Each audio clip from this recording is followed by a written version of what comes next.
नमस्कार। शनि एक ऐसा ग्रह है जो आपके जीवन पर बड़ा प्रभाव दे सकता है। शनि हमारे जीवन को संभालता भी है, शनि हमारे जीवन को बिगाड़ता भी है, शनि हमारे जीवन में कई उतार चढ़ाव लेकर आते हैं, जिसकी वजह से अधिकतर लोग शनि के नाम से घबराते हैं। शनि का अस्त होना कुछ लोगों को खुशी देगा तो कुछ लोगों को परेशानी देगा। 11 फरवरी 2024 को शनि अस्त हो रहे हैं। 18 मार्च 2024 को शनि उदय होंगे। 36-37 दिन लगभग कैसे बीतने वाले हैं हर एक राशि वाले के लिए, ये टाइम पीरियड आपकी राशि के साथ क्या क्या हो सकता है, इसी विषय पर हम चर्चा करेंगे। हम सबसे पहले समझते हैं कि इन 36 दिनों में ऐसी क्या चीज है जो हमें टाल देनी चाहिए। ये मैं आपको बताऊंगा। हमें ये काम नहीं करना है इन 36-37 दिनों में। अगर हमने ये काम किया तो हमारा नुकसान तय है। यानी हमें किस चीज से बचना है, क्या परहेज करना है, ये इस वीडियो में मैं आपको बताऊंगा। अब सबसे पहले जान लेते हैं कि अस्त होना होता क्या है। बहुत सारे लोगों के दिमाग में होता है कि अस्त होना क्या होता है। अस्त का मतलब होता है डूब जाना। तो अस्त का मतलब यह है कि सूर्य एक सबसे बड़ा ग्रह है और सूर्य में सबसे ज्यादा प्रकाश है, सबसे ज्यादा रोशनी है, ये आप सब लोग जानते हैं। तो रोशनी भी है, आग भी है सूर्य में, और ताप भी है और गर्मी भी है। सूर्य जब किसी ग्रह के समीप चला जाता है, यानी सूर्य जो है जब किसी ग्रह के करीब चला जाता है, तो सूर्य की रोशनी में उस ग्रह की रोशनी मिल जाती है। यानी सूर्य की रोशनी में उस छोटे ग्रह की रोशनी मिल गई। रोशनी के आगे उस छोटे ग्रह की रोशनी का कोई अर्थ नहीं रहता, कोई मतलब नहीं रहता। तो अब वो ग्रह जो है प्रभावहीन हो जाता है, यानी उसका कोई रिजल्ट ही नहीं मिलता। जैसे दिन की रोशनी में अगर आप एक ट्यूबलाइट जला दें तो उस ट्यूबलाइट की रोशनी का कोई महत्व नहीं है सूरज की रोशनी के आगे, वैसे ही सूर्य जब किसी ग्रह के करीब चला जाए तो वो ग्रह भी अस्त हो जाता है, उसकी रोशनी भी सूरज की रोशनी में ही मर्ज हो जाती है, मिल जाती है। इसको बोलते हैं अस्त होना। यानी कि ग्रह तो वहीं पे होता है लेकिन वो दिखना बंद हो जाता है, उसके प्रभाव मिलने बंद हो जाते हैं, उसकी शक्ति जो है वो क्षीण हो जाती है, यानी उसकी शक्ति जीरो हो जाती है। अब छोटे जो ग्रह होते हैं उनकी ताकत जो है पूरी तरीके से खत्म हो जाती है, और जो थोड़े से बड़े ग्रह होते हैं तो 19-20 अपना रिजल्ट दे पाते हैं, यानी कि 100 में 100% अपने रिजल्ट नहीं दे पाते। अस्त ग्रह यानी कि सूर्य के प्रभाव में आने वाला ग्रह अस्त होता है। अब मेरा अपना ये मानना है कि अस्त ग्रह का प्रभाव जीवन पर पड़ता है। बहुत सारी कुंडलियां, लाखों कुंडलियां हम देख चुके हैं, उसमें जन्म कुंडली में ग्रह अस्त होता है, गोचर में ग्रह अस्त होता है, तो इसका प्रभाव पड़ता है। कुछ लोग कहते नहीं पड़ता, लेकिन मैं कहता हूं पड़ता है। तो अस्त ग्रह जो है अपने शुभ परिणाम नहीं दे पाता है, आप ऐसा समझ लें। अगर कुंडली में कोई ग्रह अस्त हो गया है तो जिस घर में वो अस्त हुआ है उस ग्रह के शुभ परिणाम आपको नहीं प्राप्त होंगे या बहुत बहुत बहुत कम मिलेंगे। तो अस्त ग्रह का उपाय करना पड़ता है ताकि हमें अशुभ परिणाम ना मिले। अब ये जो समय चल रहा है, ये समय है आपको मेरा चैनल सब्सक्राइब करने का। आप लोग चैनल को सब्सक्राइब करें, बेल आइकन के बटन को दबाएं, फेसबुक और इंस्टाग्राम पर भी हमें फॉलो करें, क्योंकि यही वो समय है जब आपका सितारा सबसे बढ़िया है, और सबसे बढ़िया जब सितारा हो तो फिर चैनल को सब्सक्राइब कर लेना चाहिए। तो अब बात करते हैं कि आपकी राशि पर शनि अस्त का क्या प्रभाव होगा। बात करते हैं अब वृषभ राशि की, राशि चक्र की दूसरी राशि। शनि दशम भाव में अस्त हो रहे हैं। देखिए कुंडली में दशम भाव में शनि बैठे हुए अपनी कुंभ राशि में, और षष्ठ नामक पंच महापुरुष योग बना रहे हैं। तो यह षष्ठ नामक पंच महापुरुष योग अब फलदायी नहीं रहेगा, यानी उम्मीदों पर पानी फिर गया। जितने ये 35-36 दिन है, इस दिन षष्ठ नामक पंच महापुरुष योग का आपको कोई रिजल्ट नहीं मिलेगा। कुंडली में दशम भाव आपके कर्म को दिखाता है। आपका कर्म क्या है? नौकरी, व्यवसाय। जो घरेलू महिलाएं हैं उनका काम है परिवार चलाना, जो बच्चे हैं उनका कर्म है पढ़ाई करना। तो कुंडली का दशम भाव आपका कर्म है। कर्म यानी कि करियर, और ये करियर ही आपके स्टेटस को दिखाता है। जितनी अच्छी नौकरी, जितना अच्छा व्यापार, उतना ही आपकी समाज में मान सम्मान, प्रतिष्ठा, आपकी हैसियत आपके काम से नापी जाती है। शनि की तीसरी दृष्टि 12वें भाव पर होगी और 12वां भाव जो है वो विदेश यात्रा का है, खर्चों का है, मोक्ष का है, अध्यात्म का है, मेडिटेशन का है और जो रात को आप चैन की नींद लेते हैं उसका भाव है, यानी शय्या सुख। एकांत का भी ये भाव है, मोक्ष का भी ये भाव है। जब इंसान कुछ नहीं कर पाता तो वो दुनिया से भागता है।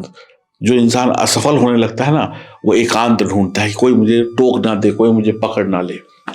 तो शनिदेव की 7वीं दृष्टि चौथे घर पर होगी। ये घर है आपकी माता का, माता की सेहत का, माता से मिलने वाले लाभ का, माता के प्यार का। ये घर है मेंटल पीस का, क्योंकि इस भाव के स्वामी होते हैं चंद्रमा। ये भाव है पारिवारिक रिश्तों का, जिन लोगों के साथ आपका परिवार में रिश्ता है, चाहे छोटे हों चाहे बड़े हों। ये भाव है शान और शौकत का, क्योंकि भाव है प्रॉपर्टी का। आपका घर में क्या है, क्या नहीं है, कितनी गाड़ी खड़ी है, कितना बड़ा बंगला है, इससे भी तो आपका स्टेटस तय होता है। अगली दृष्टि होगी 7वें भाव पर।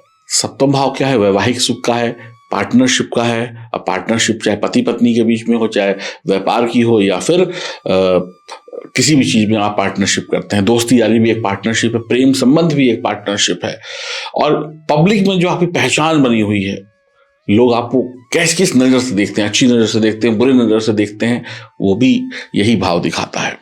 तो ये जो भाव हो गए, अब कुंडली में शनि आपके भाग्य और कर्म भाव के स्वामी। भाग्य भाव जहां पर 10 नंबर लिखा हुआ, कर्म यानी कि 10वां घर जहां पर 11 नंबर लिखा हुआ है। तो आप कुंडली में शनि भाग्य भाव यानी भाग्य में कमी लेकर आएंगे, भाग्य का सपोर्ट नहीं मिलेगा। और कर्म यानी कि आपका व्यवसाय, आपकी नौकरी में दिक्कतें आएंगी। और 12वें, चौथे और 7वें भाव पर दृष्टि डालेंगे तो 12वां भाव हो गया विदेश यात्रा का, शय्या सुख का, और चौथा घर हो गया प्रॉपर्टी का, घर का, स्टेटस का, 7वां पार्टनरशिप का। ये सारे भावों पर शनि के अस्त का प्रभाव आप पर पड़ने वाला है। ये सब चीजें आप झेलेंगे अब आप। तो अस्त शनि जो है आपकी नौकरी में सबसे पहले उतार चढ़ाव लेकर आएंगे। काम में आपका मन नहीं लगेगा, बच्चों का पढ़ने में मन नहीं लगेगा, व्यापारियों का व्यापार में मन नहीं लगेगा। बैठे हैं स्कूल में बच्चे तो सो रहे हैं, नींद आ रही है, सुबह स्कूल जाने का मन नहीं करेगा। व्यापारियों का वहां पे बैठ के मूंगफली खाएंगे, गप्पे मारेंगे, इधर उधर की बातें करेंगे, लेकिन काम में मन नहीं लगाएंगे।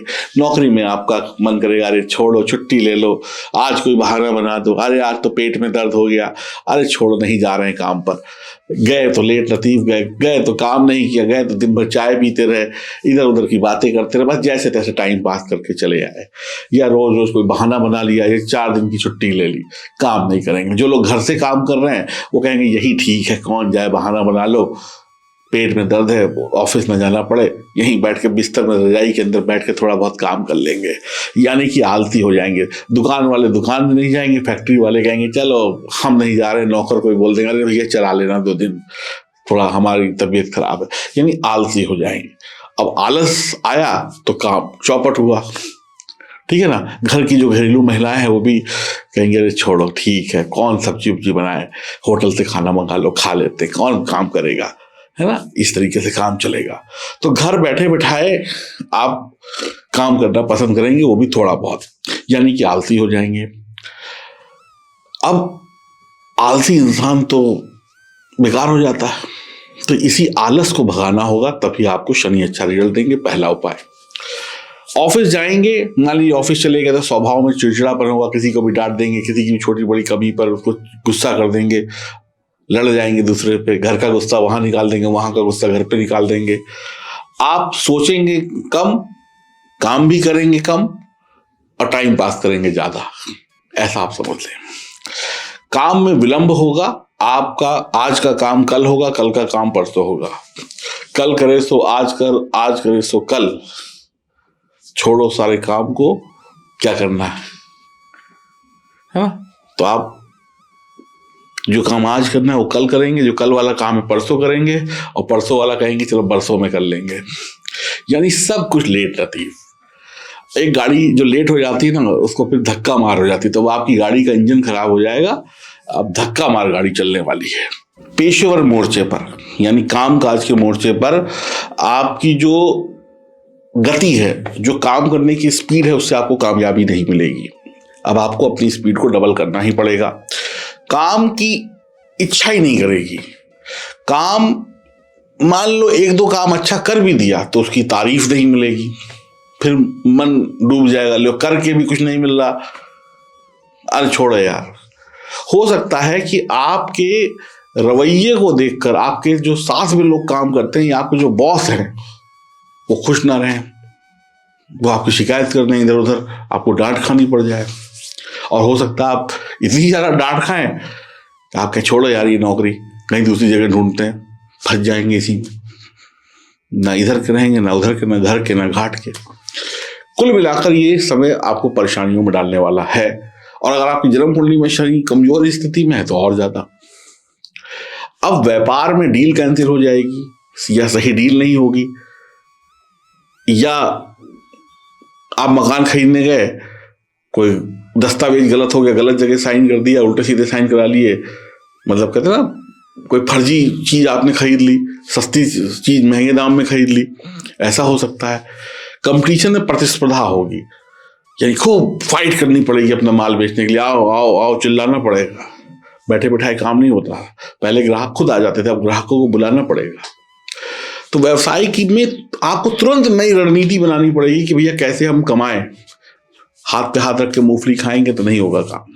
अब मन करेगा कि बैठे बैठाए हीटर जला के सर्दी में भैया मूंगफली खा लें, आ जाएगा ग्राहक तो ठीक है, नहीं तो कोई बात नहीं, कल कमा लेंगे, ऐसा भी सोच सकते हैं। अब 12वें भाव पे दृष्टि होगी तो विदेश जाने के बारे में सोचेंगे, अरे इंडिया में कुछ नहीं रखा है, विदेश में बहुत बढ़िया है, वहाँ ट्राई करो, बहुत बढ़िया है, यहाँ तो बन नहीं रहा, विदेश की सोचेंगे। अब उसके लिए इधर उधर दिमाग लगाएंगे, किसी दलाल उलाल को पैसा दे देंगे, फंस जाएगा पैसा। और कुछ लोग ऐसे होंगे जिनकी हैसियत ही नहीं है विदेश जाने की, ना उनका काम है ना काज है, वो भी कहेंगे अरे विदेश चलो, वहाँ बहुत बढ़िया काम है। जो अपनी जमा पूंजी खेत वेत बेच के किसी दलाल उलाल के चक्कर में फंस जाएंगे, तो जो फर्जी लोग ले जाते हैं विदेश, तो पैसा फंस जाएगा।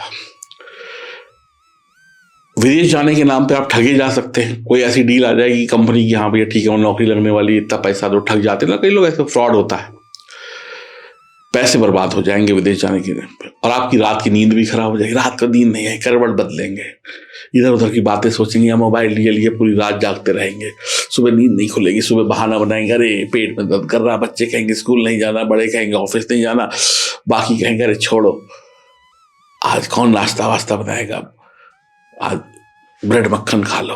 पर इस तरीके से टाइम पास होगा इस समय में। सफलता के रास्ते में आप अपने आप को आलसी पाएंगे, आप आलसी होते चले जाएंगे और यही आलस आपको बर्बाद करेगा। आप किसी शादी में जाना है, किसी फंक्शन में जाना है तो बड़ा लेट पहुंचेंगे, निकलना है घर से 7 बजे, निकलेंगे 9 बजे, है ना, यही सब लेट लतीफी है। चौथे घर पर दृष्टि होगी तो आपकी बहसबाजी हो जाएगी घर वाले लोगों से, ऑफिस का गुस्सा घर पे, बाहर वालों का गुस्सा घर पे, घर के कोई काम वाम नहीं करेंगे, बैठे रहेंगे, है ना, बैठे बिठाए काम हो जाए चुटकियों में, ऐसा सोचेंगे, अपने घर के नौकरों पे चिल्लाएंगे। और कई बार आपकी जो उम्र होती है ना, आपकी उम्र है 25 साल की, बातें करेंगे 50 साल की, बड़े बुजुर्गों वाली बातें, नहाएंगे नहीं, बिस्तर से उठेंगे नहीं, दाढ़ी वाड़ी बड़ी हो जाएगी, ऐसा लगेगा जैसे बीमार हूं, ऐसा लगेगा जैसे उम्र बड़ी हो गई, मन की शांति खराब हो जाएगी, उदासी, तनाव, टेंशन, ये सब शनि आपको देने वाले हैं। माँ से लड़ाई हो जाएगी, माँ से मिलने वाला धन कम मिलेगा, इस तरीके की दिक्कतें भी आपको आ सकती है। या सेहत भी आपकी माता जी की खराब हो सकती है, ब्लड प्रेशर बढ़ सकता है, और माँ से मिलने वाला प्यार भी कम हो सकता है, या माँ से दूरी भी हो सकती है, अपने घर से भी दूरी हो सकती है, कोई वाहन वगैरह दुर्घटनाग्रस्त भी हो सकता है। अब वैवाहिक जीवन में तनाव हुआ क्योंकि 7वें भाव पर दृष्टि है, तो वैवाहिक जीवन में पति पत्नी के बीच में प्यार की जगह गुस्सा होगा, विश्वासघात होगा, कम्युनिकेशन प्रॉब्लम होगी, लड़ाई लड़ेंगे एक दूसरे से, तुमने ऐसे कैसे किया, तुमने ऐसे कैसे किया, तुम्हारी ऐसी की तैसी, वो कहेगा तुम्हारी ऐसी की तैसी, मैं बड़ा हूं, मैं छोटा हूं, इसी सब में लगे रहेंगे। शनि जब 7वें भाव पे दृष्टि डालते हैं तो पति पत्नी के बीच में तनाव तो होगा। कई बार पति पत्नी के बीच में जो शारीरिक संबंध है उसमें भी व्यक्ति सीरियस नहीं होता, यानी कि शारीरिक संबंध बनाने का मन नहीं करता, और विवाह हुआ है तो शारीरिक संबंध बनाना एक कोई आप गलत काम नहीं है, लेकिन आपका मन इन सब चीजों से उचाट हो जाएगा। हो सकता है आपके पार्टनर का मन करे और आपका मन ना करे, तो इस वजह से भी तनाव कई बार हो सकता है। पार्टनरशिप में दिक्कत आएंगी, पार्टनरशिप से कोई ना कोई छोटी मोटी बातों को लेकर विवाद हो जाएगा, या किसी गलत पार्टनरशिप में फंस जाएंगे, या फिर जो लोग शादी करने के लिए फड़फड़ा रहे हैं वो जल्दबाजी में कोई गलत रिश्ता ढूंढ लेंगे, फंस जाएंगे, ये भी हो सकता है। यानी फंसने वाले काम होने वाले हैं और कहीं का गुस्सा कहीं और निकालकर अपने ही पैर पे कुल्हाड़ी मार लेंगे। अब ये सब संघर्ष है, ये तो भैया रहेगा 35-36 दिन, और कितना रहेगा ये आपकी जन्म कुंडली पर निर्भर करेगा और कितने ज्यादा आप आलती हैं उसके ऊपर निर्भर करेगा। अब आप कहेंगे भैया इतना सब कुछ है तो सही में संन्यास ले लेना चाहिए, ऐसा नहीं है। अब आपको उपाय बताते हैं इन सब चीजों से बचने का। उपाय यह है कि सबसे पहले तो अपनी जन्म कुंडली में शनि और अन्य ग्रहों को मजबूत बनाइए और जन्म कुंडली की जांच कराइए, सबसे पहला बड़ा उपाय। दूसरा उपाय यह है कि जो हो रहा है उसे स्वीकार कर ले कि भैया अब आलस आ रहा है, लेकिन हमको उठना है, हमको काम करना है। खुद को धक्का मारिए, नींद नहीं खुलती तो अलार्म लगा के सोइए, है ना, हमको करना है। ये भाव मन में लेकर आइए अपने दिमाग में, हम नहीं करेंगे तो कौन करेगा।